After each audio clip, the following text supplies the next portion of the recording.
This was going to be a big issue because even on Thursday, we got word where, well, they shut it down for a little bit. And right away, we at least had the sense that it felt different than, say, Dallas shutting down Dak. I mean, it just felt a little more ominous. Maybe the extensive medical history of Carson Wentz, which has been deeply chronicled for years. Yep. He's an amazing athlete. He can run. He's got a good, he looks strong. He looks the part. He's got the rocket for an arm, but he's always banged up. And injuries very rarely go away. As you get older, they usually get compounded and get worse. This is a weird one. Just basically, there's a little bone in his foot, and the doctor surmised he may have injured it back in high school. That's what I read this morning, that it may have been a pre-existing injury that just kind of floated, for lack of a better medical terminology, it was insulated enough where the pain did not resonate throughout his body. And now that wherever it kind of floated to or from, that has now changed. It is no longer quite as insulated as it once was. So we went from non-surgical procedure, that was the early thought, to, all right, we'll see in 5 to 12 weeks, which, based on the fact that they opened with Seattle, the Rams, at the Tennessee Titans, at Miami, and at the Ravens, even with Carson Wentz, they could be 1-4 or 0-5. Wow. What do they do? Yeah, this is, by the way, bad sales, man. Yeah, bad that's sales. true. I can't put him in any other category. Right. I resisted it last year because we had the same conversation. Can he stay healthy? He actually stayed healthy for the most part last season, but he got benched, obviously, with 5 games ago or so. And so bad sales, man. This guy can't help but get hurt. And I feel bad for him because I think he could be a really good quarterback in the NFL. But if he's not available, he's going to keep getting passed over, which brings you to the question, BT. Like, what do the Colts do? We talked about this last week. They're a good team that has potential on both sides of the ball to be elite, skill position players, defensive players. Darius Leonard's about to get paid, who as much deserved as he should, because he's been amazing in his first 2 seasons. The thing that's holding them back is the leader, the offensive leader. Now, you propositioned Drew Brees. I did. Last week. I did. I just can't see that happening. I don't think it's going to happen, but it's a call that I would make. Yeah.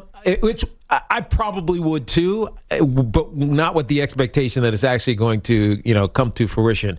But you got to start looking at trades if you're the Colts at this point, because anybody who's still on the street is on the street for a reason. Robert Griffin the third, he was a name that we brought up. He is, I don't know if he's signed a broadcast deal yet. I thought he did. Maybe he did. I thought he did. Maybe he did. He probably did. And if it's an opportunity for him, maybe he says, "Hey guys, can I have a year and I'll come back to this broadcast opportunity." Only makes him a better employee down the road. No, you're right. More league experience, that's right. And he puts him into a situation where he could be a savior and make him even more attractive for his next career. But the only way that the Colts, because this could be a 5 to 12. When you're 5 to 12, that's a large. That's too much. That's right. Did you shoot a 73 or just shoot a 90? That's a wide gap, man. That's a huge gap. I don't like those terms 5 either. 5 to 12 to me means like at least 2 months. Yeah, that is a weird timeline. That's a very, very That's as odd as it gets, actually. Weird timeline. First of all, it's usually even numbers, number one. Yes. And rarely is the disparity quite that wide. Yeah, it's 7 weeks. 7-week disparity. That's a month and a half disparity. What are you hoping you find the right doctor? Makes no sense. If you find the right guy, it's 5. If you find the quack, it's 12. I don't know. I've never seen that 5 to 12 weeks. Ever seen that. That's weird. And so it gives me more pause. Right, we went into this into the weekend, BT, talking about Carson Wentz, and he could decide to get an extra opinion. He could get surgery. We're going to decide it's going to be a little bit, but we should be okay. It's like, all right, that gives me some pause. Yep. And they come back and they say 5 to 12 weeks. That gives me even more pause. To the point where now even radical options or options that appear to be radical at the end of last week now need to become far more plausible. Yep, you're right. You have to tap every tire at this point. They you do. have to. And you look at teams that have 3 quarterbacks on staff, and maybe that's the Chicago Bears with Andy Dalton. Obviously, Justin Fields, everybody wants him to get there, and Nick Foles is still floating around. So there are quarterbacks to be traded. It's just a question of whether they want to go that route or trust Jacob Eason. But given where they're supposed to be, at least expectation-wise, I'm not sure I'm trusting Jacob Eason. There's no way I'm trusting Jacob Eason at this point. And we talked about this the other, because we kind of hit from every possible scenario, not quite realizing it would be this ominous, but just in case it was a little more bleak than we thought on Friday. And we talked about Easton, and not to say that he doesn't have arm talent, not to say that he can't be the guy. We're not in the business of denigrating players we haven't seen play at this level. He's just young. He's just young, and there are certain situations where you need to really limit the guesswork. And if you're a team that's, projected at least internally, all right, guys, we're rebuilding. We might be 3, 4, 5 win team. We might be right back at the top 10. That's far more palatable to trot somebody like Easton out there and maybe roll the dice. But for the reasons that Tiki just illuminated before, their offensive line as well. We always talk about Quentin Nelson, best guard in football. You look at the AFC right now, which to me is not just better than the NFC, it's far better than the NFC.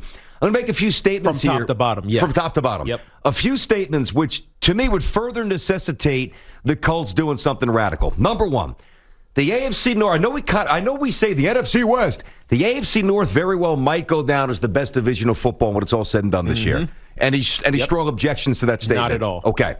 The Chiefs, obviously, and the Bills are 2 of the 4 or 5 best teams in all the football. Any strong demonstrative disagreements there? Not at all. All right. Miami will be much better, if not good. Do you disagree with that statement? I don't disagree, because they're defensively very sound. As long as they figure out the Xavier Howard thing. That's true. That's a little worrisome. I'm with you on that. He's very disgruntled. The Pats will be much improved. Any disagreement with that assertion? Nope, not at all. The Titans remain rock solid. Yep, they got a run game and a good defense. The Chargers are on the come. They got a superstar quarterback. The Raiders are, believe it or not, a couple of defensive stops away from maybe being a double-digit win football team. The Las Vegas Raiders are a alpha male, alpha defender from being really good. Okay. Now that's not they were okay last year. They were. They just wilted at the end. That's right. So, yeah, I hear you. Okay, so that's not even addressing, well, what if the Broncos actually solve their quarterback spot? What if, and again, this is not projecting playoffs, but what if the Jets are a far more tougher out with a new coach and a real system? They'll beat a few teams they're probably not supposed to beat. I just glossed over teams that aren't supposed to do anything this year. I just ran through and cherry-picked the main bullet points. Yeah. The AFC is too good to mess around with. Agreed. What if the Jaguars win 7 games? They got offensive talent. They can clip you. I know that the natural inclination is to say you got a young quarterback. Well, if you got a good team around them, just like we were just alluding to, the Colts are a very good, well-constructed team, then a young quarterback can thrive, right? Look what Ben Roethlisberger did in his second year with the Pittsburgh Steelers when he won a Super Bowl. He didn't have to do much. They ran the ball well, had a solid defense, and skilled position players. They blocked well downfield as a wide receiver. We all remember Hines Ward and what was the other wide receiver? Look at Lamar Jackson, by the way. We didn't even have to go back that far. Yeah, that's right, true. But I'm talking about not being, because Ben was bad. He was horrible. In the Super Bowl, he's horrendous. And so you say, well, Jacob Eason could do the same thing. The difference is the game was so different back then. That's true. You didn't need your quarterback to have to stand on a pedestal and throw for 350 yards in a particular game to win. That's a great point. You kind of have to do that. Great point. You can't hide him that much. You can't hide. Eventually, he's going to have to stand toe-to-toe and get you in the end zone. That's a lot. That's exactly right. And so maybe Jacob Eason can do that, but until I see it, I can't believe that that's going to happen. And so just looking at the world out there, there's one option, and it makes the most perfect sense. And I mentioned it before. That's Nick Foles. Nick Foles is a third-string quarterback. Yeah. He's a third-string quarterback right now in the Chicago Bears. Justin Fields is going to be the backup because he's a smart kid. They want him to be, acclimated to the point where he can play at some point. Whether that's this year or not doesn't even matter. But my point is, Nick Foles is expendable, right? He knows Frank Reich. He won a Super Bowl with Frank Reich as the offensive coordinator for the Philadelphia Eagles. It just makes the most sense to make that trade so that they can go into this season feeling confident in themselves. The only thing that it's going to cause, no, I know you guys, it's deja vu all over again. Yeah, it's an awkward revision of history. And revisiting, I should say, of history. Very much so. And I wouldn't be surprised if Carson Wentz or Carson Wentz's camp, because it won't be Carson Wentz, will say, you cannot do that. You absolutely cannot bring Nick Foles to the Indianapolis Colts, because that's all people are going to continue to talk about. And this is what I would say. I'm sorry you guys feel that way, but it's our team. We can do whatever we want so we don't drown the season. We're in the business of winning. We're not in the business of not drowning in September. December. Exactly. Right. Something else to keep an eye on from an Eagles point of view, and not just that Devontae Smith, banged up his MCL. He's going to miss a couple. He should be okay for week 1, should be. But you hate to see that to one of the best college receivers of all time, in case you guys missed that story. Also, with Wentz and the draft equity here, if Wentz plays 75% of the snaps this year as a starter, number 2 triggers to a 1. If he plays 70% of the plays as a starter and they make the playoffs, so a little less percentage-wise, but they have team success, that 2 goes to a 1. So, I mean, if he comes back, let's just say, let's cut it down the middle, week 7 or 8, they're not making the playoffs. No. And he's not playing 75 or 70% of the snaps. Right. And so the Eagles lose and the Colts would lose. I didn't even think about that. I forgot about that. Oh, yeah. That stipulation, because I remember it being conditional, but I didn't remember that was it. Both teams are going to lose here. And it sucks for the Eagles because they could be in for a little bit of a rebuild. And they could use an extra first-round pick, but I know. Look, I don't want to count the Colts out, and I don't want to say Carson Wentz has no chance, but history is telling me that Carson Wentz isn't going to be healthy really the rest of this season, and he's already starting the season unhealthy. So it's a tough situation. They got to make a move. They need to make a move in order to, I think, make this thing feel okay. Because right now it feels a little scary, and there's no end. There's no sight on what the end's going to look like. No, there's no runway to a solution that's close enough or immediate enough to alleviate fear. Yes. Within the organization. Yes. It's not like, again, I mentioned Devontae Smith. 2-3 weeks, a little MCL tweak, even though I know he's not your quarterback, but there are situations where you don't necessarily feel emboldened to have to make a move. There is no way the Colts in their head, and they're run by smart people, very smart people. I respect the Colts organization, their coach, their GM. I think that they're in a position to strike intelligently, but there's just a dearth of options. You've said Foles. I like Gardner Minshew more than you do.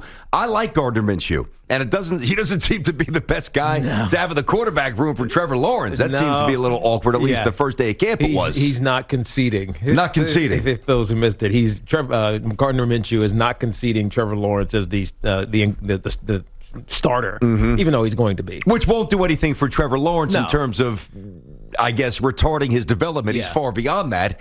But that might be a dynamic you might be willing to eliminate if you're the Jaguars quick. I agreed. So I called about that, and I called Drew Brees. I said it on Friday. Samter's laughing. Stu Getz thinks I'm nuts. Tiki thinks it's a reach. Yeah. You got to make the call. Listen. You know that he's in good shape. He's still doing things because he wants to look good on TV. Yeah. And I know that TV, Shea, all these guys, you look good. You couldn't play running back tomorrow. I don't know, Ryan Clark still looks yoked. He couldn't play secondary tomorrow. I know. But here's the thing. I understand that.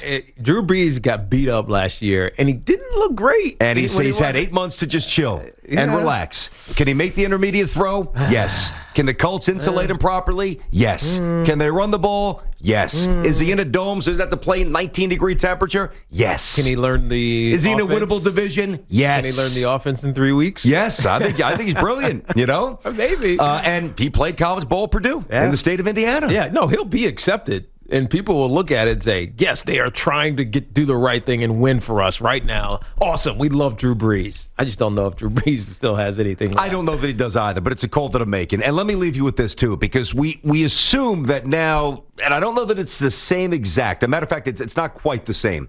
But imagine if Ben Simmons missed the first 7 weeks of the NBA season, which means he wasn't able to work on his weaknesses and those deficiencies, which you and I have talked about forever now. In off-season, in camp. Correct. The first part of the season. I hear Free you. throw, long-range shooting, etc. You think that Ben Simmons comes back any different than he was when Okay, exactly. So why should we expect Carson Wentz to come back to be the player that he was when he's had no time to slay the mental demons? I don't. That's even more problematic. Right. I mean, look, BT, I was skeptical before he got hurt. Yes. Now I'm definitely skeptical that he's not going to return to form of his rookie season and then a couple of years after that. As am I. Yeah. As am I.